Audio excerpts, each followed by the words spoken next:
ഒരു സ്ക്രീനിൽ കാണുമ്പോൾ തന്നെ ഭയങ്കര രസം ഫീൽ ചെയ്തിട്ടുണ്ടായിരുന്നു. അത് നമുക്ക് ഈ തിയേറ്ററിൽ വന്ന് കാണേണ്ട ഒരു സംഭവം തന്നെയാണ്. ഫസ്റ്റ് ഹാഫ് നമുക്ക് കുറച്ച് നമ്മൾ ട്രാക്കിൽ മാറിപ്പോകും. സെക്കൻഡ് ഹാഫ് വരുമ്പോൾ അവരുടെ കോംബോ പക്കയാണ്, ആ ഒരു ബ്ലെൻഡ് പക്കയാണ്. വടിവേലുമായിട്ടുള്ള നല്ല കോമ്പിനേഷൻ അതൊക്കെയാണ്. ഫസ്റ്റ്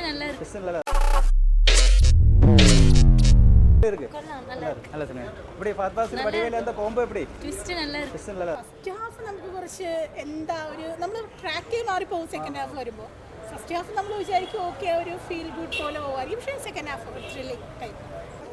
നല്ല സിനിമ. പകതൊക്കെ ഉണ്ടായിരുന്നു.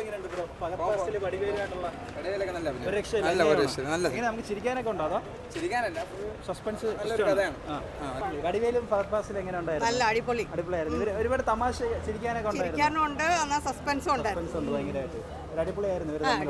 അതും വടിവേലുമായിട്ടുള്ള നല്ല കോമ്പിനേഷൻ അതൊക്കെയാണ്.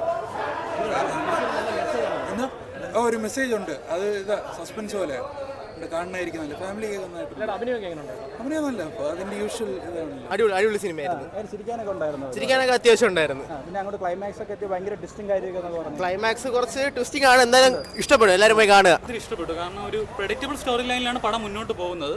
നമുക്ക് എന്തായാലും അവരുടെ രണ്ടുപേരുടെ ഡ്യുവൽ പെർഫോമൻസ് വടിവേലു സാറിൻ്റെ ആണെങ്കിലും ഫഹദ് ഫാസിലിൻ്റെ ആണെങ്കിലും നമുക്കതിൽ കാണാൻ കഴിയുന്നുണ്ട്. പിന്നെ എന്താ പറയുക, ഒരു സ്ക്രീനിൽ കാണുമ്പോൾ തന്നെ ഭയങ്കര രസം ഫീൽ ചെയ്തിട്ടുണ്ടായിരുന്നു. അത് നമുക്ക് ഈ തിയേറ്ററിൽ വന്ന് കാണേണ്ട ഒരു സംഭവം തന്നെയാണ്. സെക്കൻഡ് ഹാഫ് പൊളി ആണോ? ഈ വടിവേലു ഫഹദ് കോംബോ ഉണ്ടോ? വിഷയം കൊള്ളാം, സൂപ്പർ. അവരുടെ കോംബോ പക്കയാണ്, ആ ഒരു ബ്ലെൻഡ് പക്കയാണ് ആക്ച്വലി. എന്നിട്ട് ആ സെക്കൻഡ് ഹാഫ് ആകുമ്പോൾ കഥ ഫുള്ളാ തിരി പക്ക എക്സ്പീരിയൻസ്. പടം കൊള്ളായിരുന്നു, നല്ല അടിപൊളിയായിരുന്നു. അവരെ കോംബോ ഉണ്ടോ? വടിവേലും ഫഹദും നല്ലതാണ്. ഫഹദൊക്കെ നല്ലപോലെ ഫ്ലെക്സിബിൾ ആക്ടിങ് ആയിരുന്നു, പക്ക ഒരു ആക്ടിങ് ആയിരുന്നു, നാച്ചുറൽ ആയിരുന്നു. പിന്നെ ചില കോമിക് സീൻസൊക്കെ നമ്മളെ തൊണ്ടി മുതൽ ദൃസാക്ഷിയിൽ ആ ഒരു കള്ളൻ്റെ ഒരു ഇതൊക്കെ ആ ഒരു സമീപം ഇതൊക്കെ ഇതിലുണ്ടായിരുന്നു പടത്തിൻ്റെ അകത്ത്. ടോട്ടലി എന്താ ഒരു വാച്ചബിൾ സാധനമായിട്ടാണ്. ഡബിങ് ഫഹദ് തന്നെയാണോ ചെയ്തിരിക്കുന്നത്?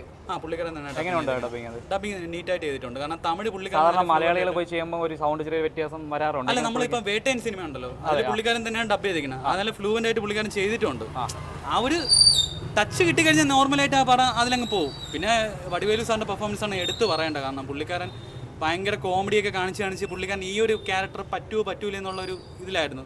പക്ഷേ ഇപ്പം കുറച്ച് മാറ്റങ്ങൾ വന്ന ആ ഇമോഷണൽ സീക്വലൊക്കെ നമുക്ക് തന്നെ ഫീൽ തോന്നിപ്പിക്കുന്ന രീതിക്ക് പുള്ളിക്കാരൻ വർക്കൗട്ട് ചെയ്തിട്ടുണ്ട്.